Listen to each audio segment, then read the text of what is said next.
Anti-sharia legislation is spreading in state legislatures across America as President Donald Trump continues to enact policies to keep America safe again. Just since President Trump has taken office in 2017, there have been 23 new bills introduced in 18 different states, all with the common theme of attempting to prohibit the practice of Shariah law in U.S. courts. According to the Haas Institute at UC Berkeley, which claims to monitor what they have termed the anti-sharia movement, these new bills bring the total number of legislative actions since 2010 to 217 total in 43 different states. Islam's spread into Western civilization is a recent and growing trend led by the likes of the Muslim Brotherhood, Hamas, Hezbollah, and other groups like them that endeavor to maximize the spread of Sharia law and Islam in the targeted societies while minimizing detection and pushback. This is achieved through the 5 phases of RIOT: incubation, recognition, infiltration, confrontation, imposition. Many people believe America is currently in phase 3 in the spread of Sharia law, the infiltration stage. As the number of court cases in which civil law and Sharia law have clashed across the country, many states are introducing bills in an effort to protect their citizens by passing legislation that bans state courts from accommodating Sharia law. Many of the bills have been stalled by the Muslim Brotherhood or other organizations accusing supporters of Islamophobia, along with lawsuits and campaigns against the re-election of anyone that introduces the bills.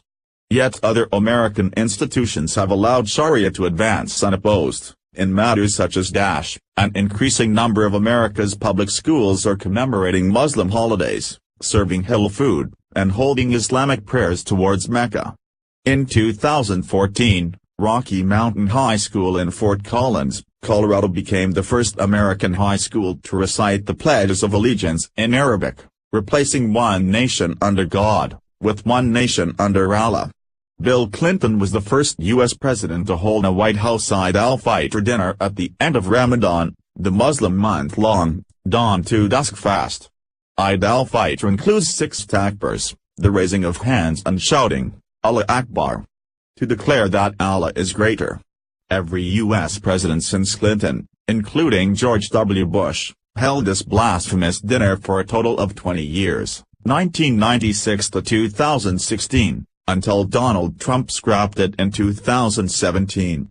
In 2000, the Republican National Convention became the first U.S. presidential convention to open with a Muslim prayer to Allah.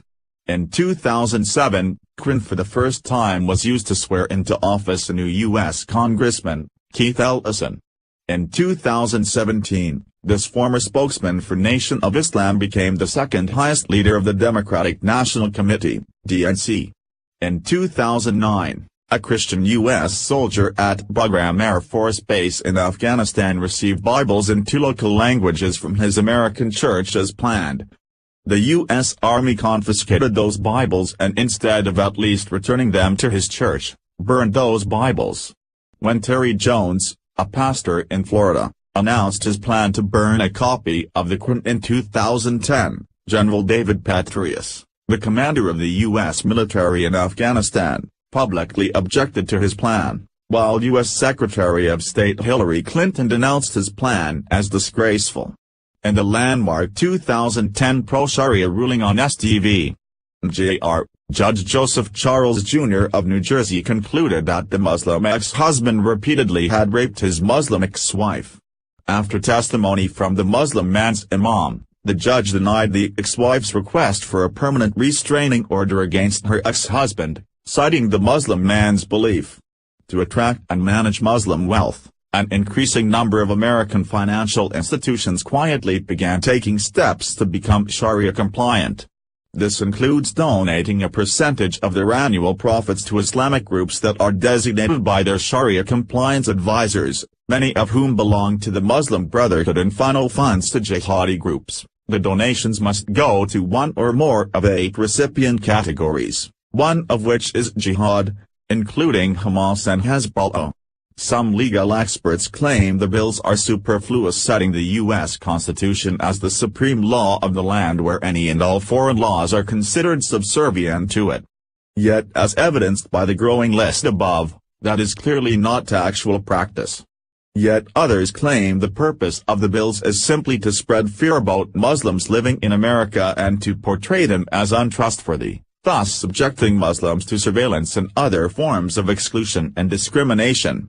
Of the 23 bills introduced in state legislatures in 2017, only 2 became law. One in the state of Arkansas and the other in Texas. Another 4 states have added their numbers to the growing list of those trying to prevent the growing threat and spread of this horror: Colorado, Connecticut, North Dakota and Wisconsin. Since 2010, a network steadily working together in an effort to help states work towards maintaining their sovereignty over Sharia law, led by attorney David Ashalmi. Ashalmi has composed draft legislation called the American Laws for American Courts, or ALEC, which has been the template for roughly 140 of the bills introduced. Anti-American, pro-globalist, and anti-Trump supporters claim the laws are simply an effort to further marginalize and ostracize the Muslim community. Republicans are playing to their base, particularly in smaller rural white towns, and Trump has made Islamophobia normal, mainstream, at least according to Nakia Natali, legal director of the Dallas-Fort Worth chapter of CARE, a known terrorist group supporter. Al-Steig al-Sheikh, director of the Global Justice Program at the Haas Institute, states, "There has been a healthy mobilization of the Muslim community, who are becoming more engaged and less apologetic, especially second-generation Muslims. They are more determined to demand their rights." As evidenced by the continued increase in terror attacks on American soil, as well as repeated appeasement in American courts by judges with black robe fever intent on legislating from the bench rather than doing the job which they were elected to do. Now is the time to be vigilant, America. Otherwise, the fates currently being suffered by Sweden, the UK and others across Europe will be our own. Follow us on Facebook at Freedom Daily.